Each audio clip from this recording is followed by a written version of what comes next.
acara persembahan untuk Bunda, Bunda Cerdas, Keluarga Bahagia. Hanya di Mata Milenial Indonesia TV, matanya Indonesia bersama saya Putri Andriana.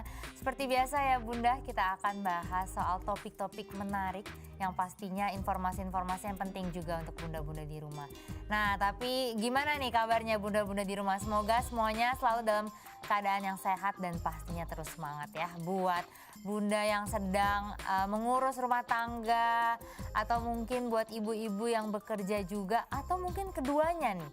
Ibu-ibu yang sekaligus menjadi ibu di rumah tapi juga bekerja. Karena biar gimana pun tetap harus ada keseimbangan hidup bagi ibu yang bekerja. Nah, itu juga menjadi salah satu topik kita hari ini. Kita mau bahas soal work-life balance buat ibu-ibu yang ibu rumah tangga tapi sekaligus juga bekerja.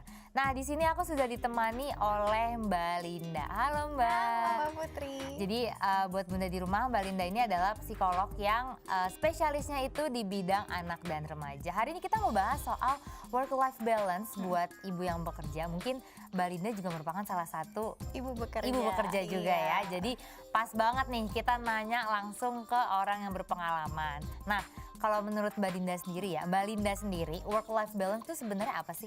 Sebenarnya work-life balance itu adalah ketika kita itu bisa mencapai titik keseimbangan gitu ya. Kalau dari definisinya ya. Antara bekerja dan kehidupan di luar pekerjaan gitu. Jadi kan kita sebagai individu tuh punya beberapa peran ya dalam kehidupan kita gitu, baik dalam pekerjaan maupun dalam kehidupan sosial gitu, entah itu keluarga, pertemanan dan sebagainya gitu. Nah, Mbak Linda sendiri sebagai seorang ibu yang bekerja itu kan berarti menganggap work-life balance ini penting ya. Nah, menurut Mbak Linda kenapa kita tuh sebagai seorang ibu yang bekerja tuh harus balance? Iya, soalnya sama aja kayak kita jalan ya. Kenapa kita harus balance supaya nggak jatuh gitu ya, supaya seimbang. Begitu pula dengan peran kita sebagai ibu yang bekerja itu juga perlu kita cari titik keseimbangannya supaya kedua aspek kehidupan kita nih ya di pekerjaan dan di luar pekerjaan itu bisa berjalan dengan seiring gitu, supaya nggak ada yang nanti kita jadi stres berlebihan gitu, terus jadi kelelahan dan sebagainya. Oke, berarti ya lagi-lagi supaya kita bisa happy ya. Soalnya kan kalau kerja mulu nih stres. Sebenarnya definisi kerja itu sendiri juga luas ya Mbak. Ya. Maksudnya nggak harus selalu orang kantoran atau yang 9 to 5. Tapi kan sebenarnya kayak usaha, ya kan, jualan gitu kan. Atau mungkin kerjaan-kerjaan freelance itu kan juga sebenarnya bekerja dan tetap harus balance ya. Soalnya kalau yang aku lihat di generasi sekarang nih, itu kan kayaknya sih mungkin bisa dibilang hampir bisa setengahnya ya. Kalau ibu-ibu tuh banyak juga yang sambil bekerja. Sementara kan kalau generasi dulu kan menganggapnya perempuan yang harus di rumah. Betul. Full time sebagai ibu rumah tangga sebenarnya itu juga nggak salah, ya kan. Cuman kalau sekarang ini kan banyak yang ibu-ibu tuh memilih sambil bekerja. Nah, kalau pandangan Mbak Linda sendiri kondisi sekarang itu banyak nggak sih working mom ya yang hidupnya tuh sudah balance, atau justru wah ini masih harus kita gencarkan lagi nih gitu?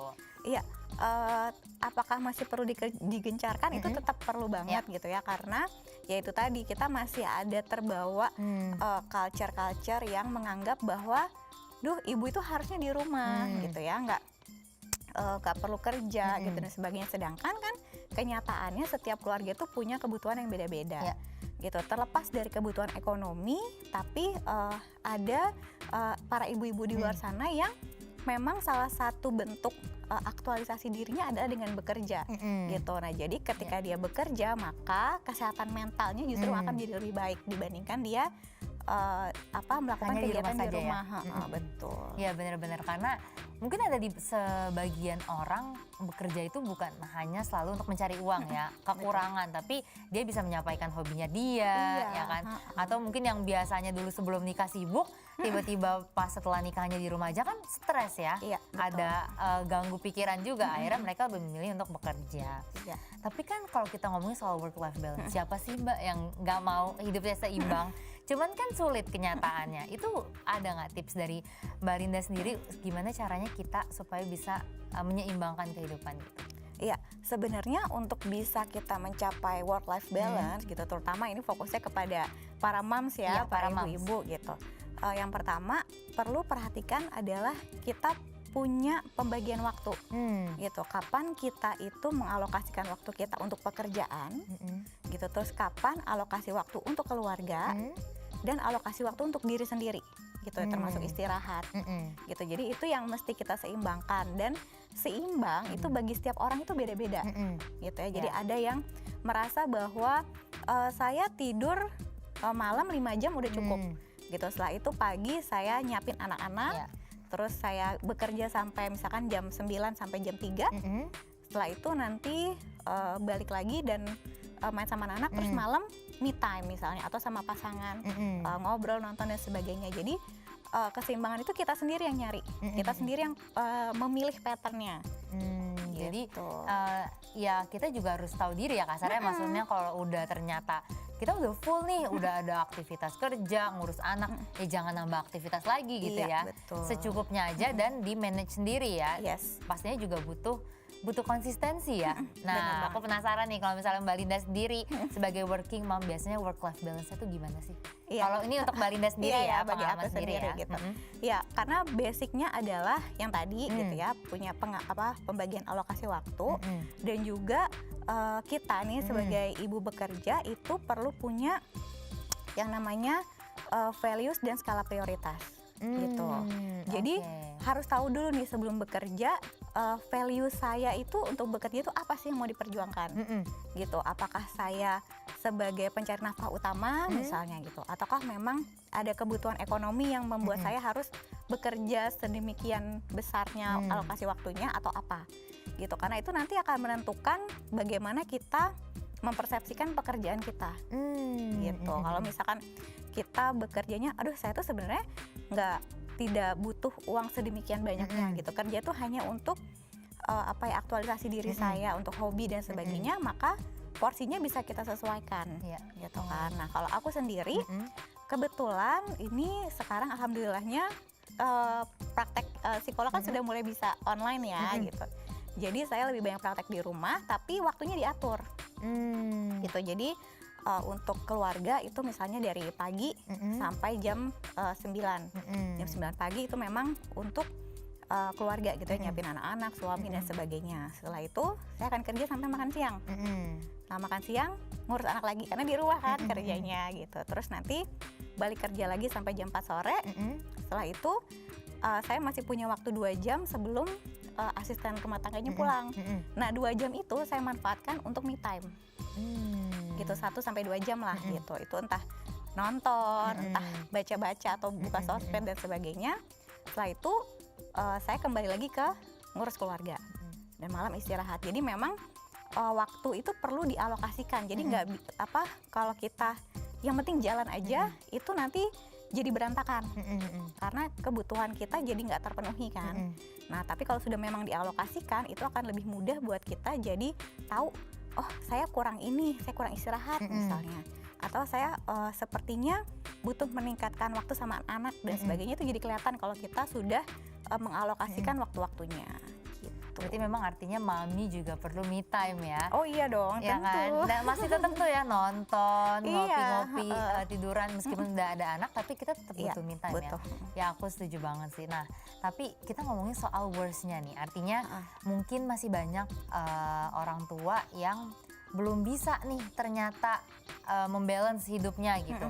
Itu akhirnya mereka kesibukan bekerja. Nah itu sebenarnya ada nggak sih dampak psikis terhadap anaknya? Itu pasti akan berdampak ya? Oh iya tentu gitu. Jadi kan anak itu tidak hanya butuh kuantitas gitu ya. Kalau memang ibu bekerja, maka kuantitas untuk bersama anak kan akan jadi tidak bisa terpenuhi dengan ideal sesuai harapan misalnya. Tapi itu bisa tergantikan dengan kualitas gitu. Jadi kalau misalkan para ibu bekerja ini sudah bisa mengalokasikan waktunya dengan baik, maka anak-anak pun juga jadi tidak kehilangan ibunya gitu. Karena kalau anak-anak ini sampai kehilangan ibunya, udah kuantitasnya hilang, kualitasnya juga hilang, maka anak jadi merasa kayak aku jadi nomor 2 ya gitu. Aku terabaikan gitu. dan itu bisa nanti jadi ke perilaku anak-anak, jadi bisa cari-cari perhatian dengan caranya mereka yang bisa jadi tidak menyenangkan buat kita. Oke, sebenarnya jadi Gitu. balik lagi intinya adalah gimana cara kita mengatur skala prioritas tersebut ya. Oke nih Mbak Linda, kita akan balik lagi ya. Aku masih mau tanya-tanya lagi, boleh dong? Oke dong. Nah, makanya buat Bunda di rumah jangan kemana-mana ya. Terus pantengin persembahan untuk Bunda. Bunda cerdas, keluarga bahagia.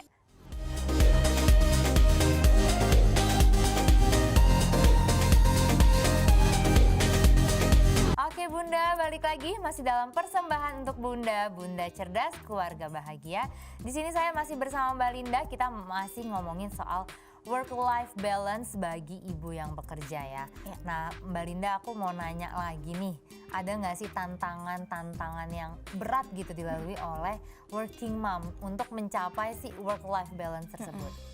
Iya, pasti ada ya. Pasti ada gitu. ya. Pasti ada banget gitu. Karena ada kecenderungan para ibu-ibu ini punya rasa bersalah gitu karena telah meninggalkan anak-anak gitu ya, terutama yang sudah punya anak, apalagi kalau anaknya masih kecil gitu. Rasa bersalah itu bisa mengganggu banget gitu, kayak di satu sisi saya harus bekerja, di satu sisi duh saya ninggalin anak gitu. Saya itu bisa muncul berbagai macam rasa bersalah yang aduh saya kok jadi ibu kok belum bisa optimal dan segala macam, karena pakai tolok ukurnya adalah yang tadi yang Mbak Putri sebut, norma yang lama gitu, bahwa ibu tuh harusnya begini. Padahal situasi setiap ibu kan bisa berbeda ya gitu. Jadi tantangan terbesarnya adalah itu sebenarnya di dirinya sendiri gitu, rasa bersalah.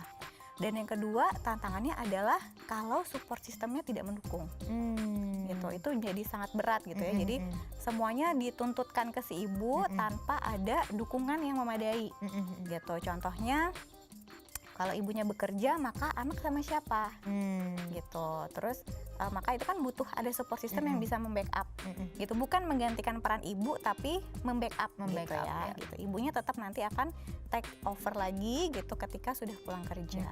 Itu sih dua yang paling cukup berat ya gitu. Paling berat ini maksudnya dari pengalaman Mbak Linda ya berarti ya. Berarti kita butuh support system juga pertama, yang kedua sama balik lagi ke diri kita sendiri. Kadang-kadang namanya ibu ya ninggalin anak, jangankan seharian gitu ninggalin, mungkin ninggalin pergi 2-3 jam aja tuh suka kepikiran kan. Iya betul. Cuman ya kadang-kadang kan memang namanya keadaan kita nggak tahu ya, harus memaksa kita harus terus tetap bekerja gitu. Nah ini case-nya gimana kalau misalnya anaknya ini masih bayi atau baru lahir? Itu ada nggak tips dari Mbak Linda untuk tetap nih supaya ibunya bisa bekerja tapi anak ini tetap ada yang megang juga gitu? Ya, yang pertama tadi ya, pertama support system tentunya gitu. Jadi sebelum mulai kan pasti ada cuti ya setelah melahirkan. Nah terus setelah melahirkan ini disiapkan gitu perencanaannya, nanti kalau saya kembali bekerja akan seperti apa gitu. Apakah ada misalkan kakek nenek yang membantu menjaga gitu, ataukah ada babysitter atau pengasuh yang membantu gitu. Jadi itu dipersiapkan dari kalau bisa malah sebelum melahirkan gitu. Itu udah direncanakan gitu. Terus juga dengan ibu-ibu yang bisa ngasih ASI gitu. Ketika bekerja kan bisa pumping ya. Ya itu juga sebenarnya membangun bonding dengan anak dan mengurangi rasa bersalah gitu, bahwa meskipun saya bekerja tapi saya tetap bisa memberikan apa yang anak saya butuhkan dari saya gitu. Nanti Setelah pulang kerja juga bisa ngajak ngobrol, bisa ajak komunikasi tetap ya. Jadi itu yang dinamakan balance. Jadi ada beberapa hal mungkin yang harus kita korbankan, tapi tetap harus misalnya kayak pumping ASI segala macam. Yang penting mereka kebutuhan dari kitanya tetap terpenuhi. Tapi mungkin ada beberapa orang, nih salah satunya mungkin Mbak Linda juga memilih untuk adanya babysitter ya. Nah, itu ketika kita memilih untuk menggunakan jasa mereka tuh poin-poin apa yang harus kita pikirkan gitu yang biar bunda-bunda nih, wah ini nggak boleh terlewat nih. Apa aja tuh Mbak? Yang pertama adalah si babysitter ini atau yang pengasuh ini harus bisa memahami value kita, value keluarga. Si ayah dan bunda ini kan pasti punya value ya gitu.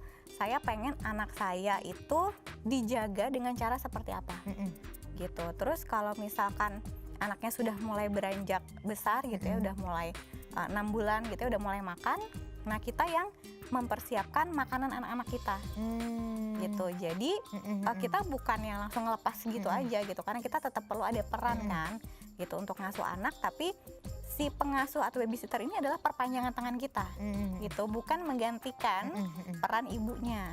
Gitu. Nah, namanya juga perpanjangan tangan, maka kan tetap kita yang harus prepare gitu. Termasuk juga misalnya untuk ngajarin anak.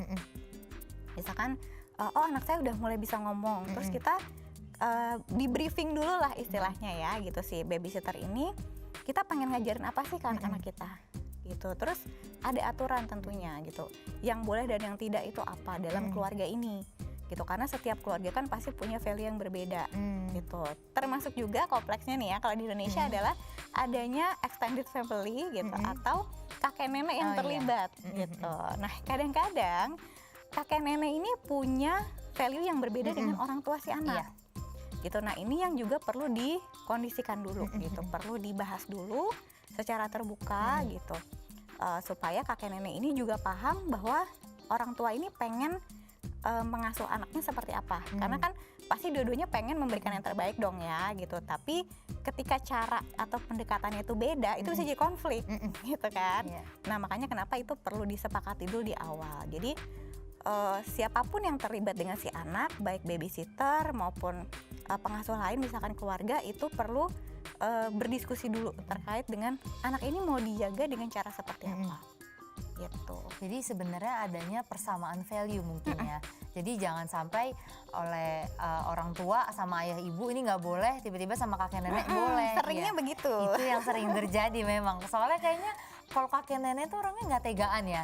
Nggak sama anak-anak, sama cucu sendiri gitu. Akhirnya ketika kita larang, nanti jatuhnya kita yang larang anak-anak gitu. Jadi nggak konsisten. Jadinya nggak konsisten. Begitupun sama halnya kayak babysitter. Memang kan dia nggak sepenuhnya menggantikan peran ya. Jadi kayak dari siapin makan, ASI, mereka hanya membantu saja.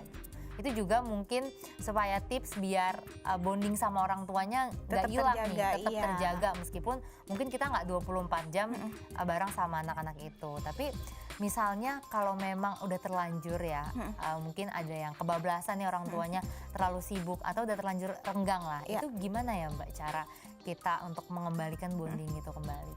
Iya, karena kan si pekerjaannya tidak bisa ditinggalkan ya situasinya gitu, tetap harus bekerja. Maka yang perlu diperhatikan adalah quality time-nya bersama anak-anak gitu ya. Balik lagi tadi, karena kuantitasnya tidak bisa, maka kualitasnya yang ditingkatkan. Jadi contohnya nih sederhananya, pada saat pulang kerja gitu, ada waktu untuk bersama anak 1 atau 2 jam lah misalnya gitu. Nah, 2 jam ini alokasikanlah semua atensi kita itu untuk anak. Jadi jangan ngasuh anak sambil main handphone, jangan sambil main laptop atau sambil telepon gitu. Jadi si anak ini tetap merasa bahwa ibu saya itu mencurahkan dirinya sepenuhnya untuk saya ketika lagi bersama gitu. Nah, jadi kebutuhan akan kasih sayang dan sebagainya itu tetap terpenuhi. Jadi balik lagi, intinya adalah kualitas lebih penting dibandingkan kuantitas. Jadi meskipun kita 24 jam sama mereka tapi kita sibuk sendiri, punya urusan sendiri, lebih baik adalah orang tua yang bekerja, dia punya waktu sedikit tapi kualitasnya berkualitas gitu. Jadi bisa membangun bonding lagi ke anak. Oke Bunda, aku sama Mbak Linda mau break dulu nih, masih ada lagi yang mau aku tanya-tanyain, nggak apa-apa ya Mbak? Iya dong. Nah makanya buat Bunda, apalagi buat Bunda yang working mom nih, pastiin ya terus saksikan persembahan untuk Bunda. Jangan kemana-mana, tetap di Mata Milenial Indonesia TV, matanya Indonesia.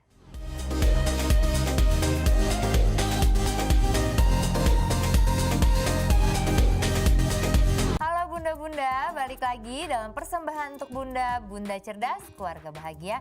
Masih bersama saya Putri Andriana dan Mbak Linda membahas tentang work-life balance bagi ibu yang bekerja. Nah Mbak Linda, aku lanjut lagi nih, masih mau nanya-nanya.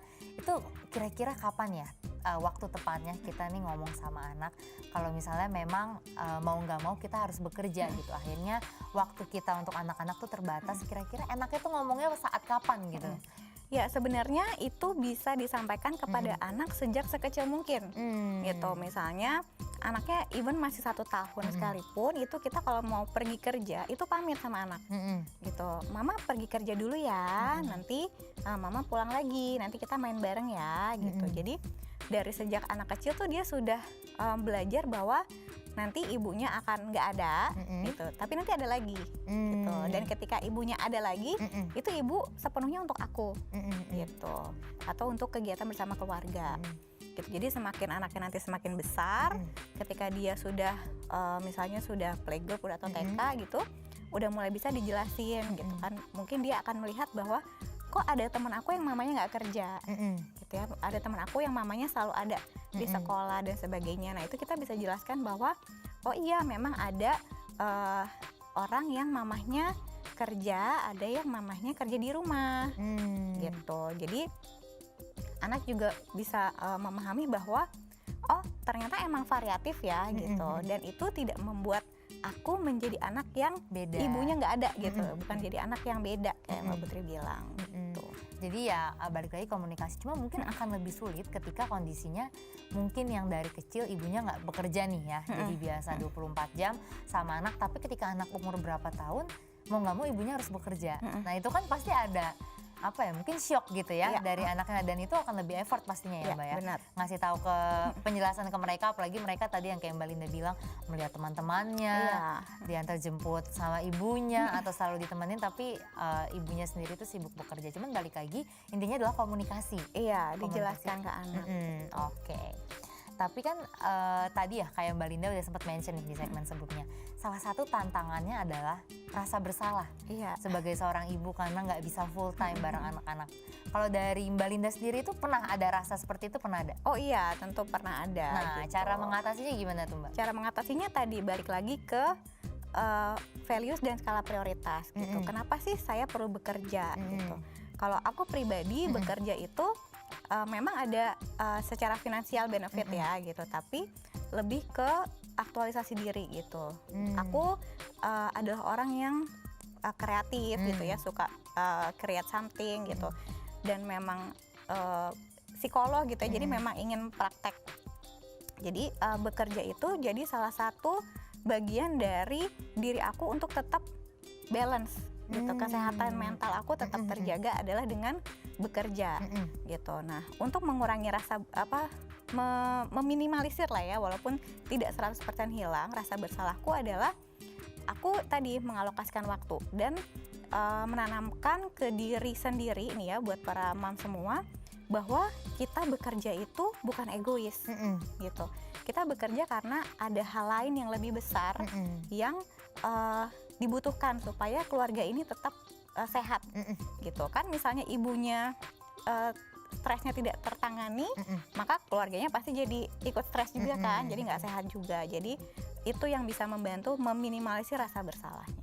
Jadi sebenarnya gimana cara kita tuh menanamkan pikiran itu ya ke dalam diri kita. Kalau misalnya memang ya bukannya kita mau meninggalkan anak, tapi memang itu adalah menjadi values dan prioritas.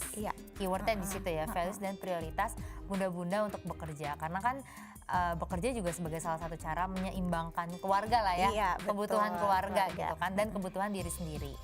Oke, dan kalau misalnya Mbak Linda ini kan sampai sekarang memilih untuk menjadi working mom, berarti kan artinya mungkin Mbak Linda sudah bisa membalancekan nih hidup ya, insya Allah ya. Itu support system Mbak Linda sendiri tuh gimana sih? Maksudnya atau mungkin ada peran suami kah, peran keluarga lain kah, itu seperti apa Mbak? Oh iya, tentu besar banget ya support system ini.